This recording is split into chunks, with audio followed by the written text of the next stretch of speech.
नमस्कार साथियों, GK school पर आप सभी का स्वागत है। हम लेके आ चुके हैं आरआरबी ग्रुप डी एग्जाम के लिए काफ़ी इंपॉर्टेंट एंड सिलेक्टेड क्वेश्चंस जो कि जीके जीएस से होने वाले हैं और ये सारे प्रश्न आपके पीवाईक्यू में ऑलरेडी पूछे जा चुके हैं। एसएससी, सीजीएल, रेलवे, एनटीपीसी इन सभी एग्जामों में ये सारे प्रश्न जो है पूछे जा चुके हैं। तो मैं नहीं चाहता कि ये प्रश्न आपसे छूटे, इसलिए मैं ये क्वेश्चंस को लेकर आ चुका हूँ और फटाफट से आप लोग बताने का प्रयास कीजिएगा आंसर। वीडियो पर नए हैं तो लाइक कर लीजिएगा, चैनल को सब्सक्राइब करके शेयर करने का प्रयास कीजिएगा। और पहला नंबर सवाल है कि सर रामकृष्ण मिशन की स्थापना किसने की थी? एसएससी में ऑलरेडी 2002 के एग्जाम में पूछे गए सवाल है। रामकृष्ण मिशन की स्थापना जो है किसने की थी? ये पहला नंबर सवाल है। इसका आंसर क्या होगा फटाफट से आप लोग बताइएगा। पहला नंबर सवाल का जवाब सभी का स्वामी विवेकानंद आ रहा है। बिल्कुल करेक्ट है, option number A Swami Vivekananda. अगला क्वेश्चन है, स्वामी विवेकानंद को विवेकानंद की उपाधि किसके द्वारा प्रदान की गई? स्वामी विवेकानंद को विवेकानंद की उपाधि जो है किसके द्वारा प्रदान की गई? ये भी सवाल बनता है। तो ये महाराजा खेतरी ने इसको प्रदान की थी। नेक्स्ट क्वेश्चन है, अगला है कि आदि शंकराचार्य का जन्म कहाँ हुआ था? आदि शंकराचार्य का जन्म जो है कहाँ पे हुआ था बताना है। ये सेनोग्राफी परीक्षा 2011 का क्वेश्चन है, एसएससी में भी पूछा गया सवाल है। आदि शंकराचार्य का जो जन्म है ये कहाँ हुआ था वो आपको बताना है। 3 नंबर सवाल काफ़ी बार पूछे गए सवाल है और आपको बताना है कि सर आदि शंकराचार्य का जन्म कहाँ हुआ था? तो इसका जन्म जो है कलादी में हुआ था, याद रखिएगा। Option number C correct answer होगा, कलादी। नेक्स्ट क्वेश्चन है कि सर गुरु नानक देव का जन्म कहाँ हुआ था? गुरु नानक देव का जन्म जो है ये कहाँ पर हुआ था? एसएससी सीजीएल 2017 में पूछा गया सवाल है। गुरु नानक देव का जो जन्म है ये कहाँ पर हुआ था? कब हुआ था? 1499, 1449, 1453 या 1469। तो गुरु नानक देव का जन्म के बारे में बात करेंगे। इनका जो जन्म है 1469 में हुआ था, याद रखिएगा। कब हुआ था? 1469 में। ऑप्शन नंबर यहाँ पे डी करेक्ट आंसर होगा। अगले सवाल पर चलते हैं। तो गुरु नानक का उत्तराधिकारी कौन था बताना है आपको। गुरु नानक के उत्तराधिकारी कौन था? एसएससी 2011 में पूछा गया सवाल है ऑलरेडी। तो उत्तराधिकारी जो है किसका? गुरु नानक से पूछा जा रहा है। गुरु अंगद था, गुरु रामदास था, गुरु अर्जुन था या गुरु हरगोविंद था?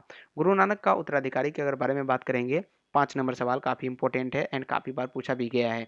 तो गुरु नानक का उत्तराधिकारी कौन था बताइएगा। याद रखिएगा यहाँ पे अंगद। गुरु अंगद जो है ये गुरु नानक का क्या था? उत्तराधिकारी था। 6 नंबर सवाल है कि संगीतज्ञ एवं ध्रुपद गायिका तारसेन को कंठराभरण विलास की उपाधि किसने दी थी? तो ये भी 10+2 इंटर स्तरीय परीक्षा 2014 में पूछा गया सवाल है। और 6 नंबर सवाल का जवाब अकबर आएगा, जो कि बिल्कुल बी में दिया गया है, अकबर। अगला सवाल है कि सर इस्लाम धर्म के प्रवर्तक पैगंबर मोहम्मद का जन्म कहाँ पर हुआ था? इस्लाम धर्म के प्रवर्तक पैगंबर मोहम्मद का जन्म जो है कहाँ पर हुआ था? तो ये मक्का में हुआ था। कहाँ पे हुआ था? मक्का में। ऑप्शन नंबर सी करेक्ट है, मक्का। अगला क्वेश्चन है कि भारत में सूफी समुदाय का संस्थापक किसे माना जाता है? भारत में सूफी समुदाय का संस्थापक नसीरुद्दीन मोहम्मद को, कुतुबुद्दीन बख्तियार काकी को या निजामुद्दीन औलिया को, मोहिउद्दीन चिश्ती को? भारत में सूफी समुदाय का संस्थापक जो है हम लोग किसको मानते हैं? तो मोहिउद्दीन चिश्ती को। ऑप्शन नंबर डी में नजर आ रहे हैं और बिल्कुल करेक्ट आंसर भी होगा। अगला है कि महावीर की माता पिता कौन था? महावीर की माता पिता कौन थी ये आपको बताना है। ये भी 10+2 इंटर स्तरीय परीक्षा टिर 1 परीक्षा 2014 में भी पूछा गया सवाल है। और 9 नंबर क्वेश्चन का जवाब आप सभी का त्रिशला आ रहा है। बिल्कुल option number A correct answer होगा, त्रिशला।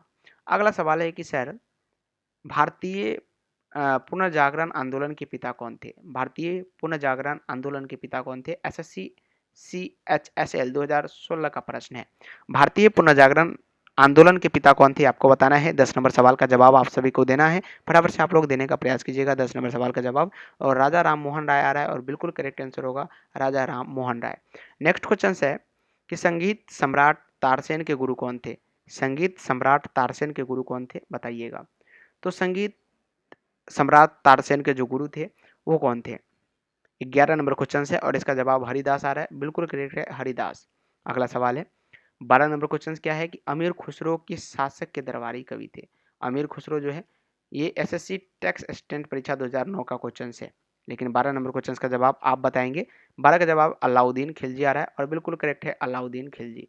नेक्स्ट क्वेश्चन है सर, अगला सवाल है राग मियाँ के मल्हार का रचयिता किसे माना जाता है? राग मियाँ के मल्हार का रचयिता आरआरबी एनटीपीसी 2016 का सवाल है और इस प्रश्न का जवाब आप देंगे। क्या होगा? तानसेन होगा। बिल्कुल ऑप्शन नंबर ए करेक्ट है। नेक्स्ट क्वेश्चन क्या है? अगला सवाल है कि शिकागो के प्रसिद्ध विश्व धर्म सम्मेलन में भारत का प्रतिनिधित्व किसने किया था? भारत का प्रतिनिधित्व जो है ये किसने किया? तो ये जो है 14 नंबर क्वेश्चन है और ये स्वामी विवेकानंद ने किया था। Option number B correct answer है। स्वामी विवेकानंद एआरओ की परीक्षा 2014 में पूछा गया सवाल है। सिख धर्म के प्रवर्तक गुरु नानक देव का जन्म कहाँ हुआ था? सिख धर्म के प्रवर्तक गुरु जो है गुरु नानक देव का जन्म कहाँ हुआ था? एसएससी मल्टीटास्किंग परीक्षा 2014 का सवाल है। सिख धर्म के प्रवर्तक गुरु नानक देव का जन्म आपसे पूछा जा रहा है, तो इनका जो जन्म है ये तलवंडी में हुआ था। कहाँ पे हुआ था? तलवंडी में। अगला सवाल ये रहा कि अमीर खुसरो का वास्तविक नाम क्या था? 16 number question NTPC RRB group D सभी से प्रश्न आज के इस लेक्चर्स में लाया गया और ये भी दे सकते हैं एनटीपीसी 2016 का क्वेश्चन है। तो अमीर खुसरो का वास्तविक नाम आपसे पूछा गया है कि क्या था? 16 नंबर सवाल है, काफी लाजवाब इसका आंसर आना चाहिए मोहम्मद हसन। मोहम्मद हसन याद रखिएगा अमीर खुसरो का वास्तविक नाम है। नेक्स्ट है कि सर खालसा की स्थापना किसने की थी? खालसा पंथ की स्थापना एनडीए के क्वेश्चन है, एनडीए के क्वेश्चन है 2014 का। खालसा की स्थापना किसने की? 17 नंबर सवाल है और गुरु गोविंद सिंह जो कि ऑप्शन नंबर ए गुरु गोविंद सिंह याद रखिएगा। अगला सवाल है कि बंगाल में भक्ति आंदोलन के प्रवर्तक है। एसएससी मल्टीटास्किंग परीक्षा 2013 का सवाल है कि बंगाल में भक्ति आंदोलन के प्रवर्तक आपको बताना है। तो ये चैतन्य जो है भक्ति आंदोलन के प्रवर्तक थे। नेक्स्ट क्वेश्चन है ये रहा कि संत कबीर किसके शिष्य थे? संत कबीर जो है किसके शिष्य थे? आरआरबी एनटीपीसी 2016 का क्वेश्चन है।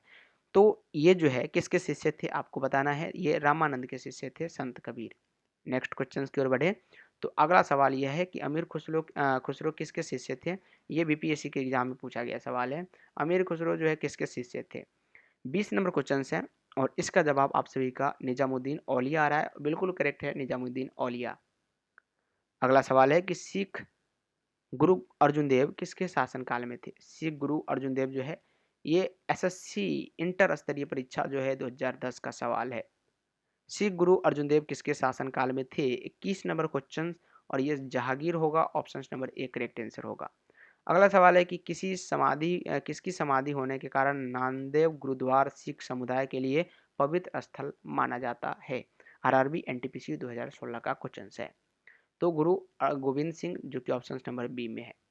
अगला है कि किसने कहा था राम और रहीम एक ही ईश्वर के दो अलग अलग नाम है? किसने कहा था ऐसा कि राम और रहीम जो है एक ही ईश्वर के दो अलग अलग नाम है? 23 नंबर क्वेश्चन है और इसका जवाब कबीर दास आ रहा है। बिल्कुल ऑप्शन नंबर सी आना चाहिए। अगला क्वेश्चन है कि सर निम्नलिखित में से किसने स्वयं को हिंदुस्तानी का तोता कहा? हिंदुस्तान का तोता स्वयं को किसने कहा था? अमीर खुसरो ने बोला था। सिखों में किस गुरु का जन्म पटना साहिब में हुआ था? तो ये गुरु गोविंद सिंह का हुआ था। ऑप्शन नंबर ए करेक्ट है। अगला सवाल है सुप्रसिद्ध उर्दू शायर मिर्जा गालिब कहाँ के मूल निवासी थे? मिर्जा गालिब जो है ये कहाँ के मूल निवासी थे? तो आगरा के मूल निवासी थे, याद रखिएगा।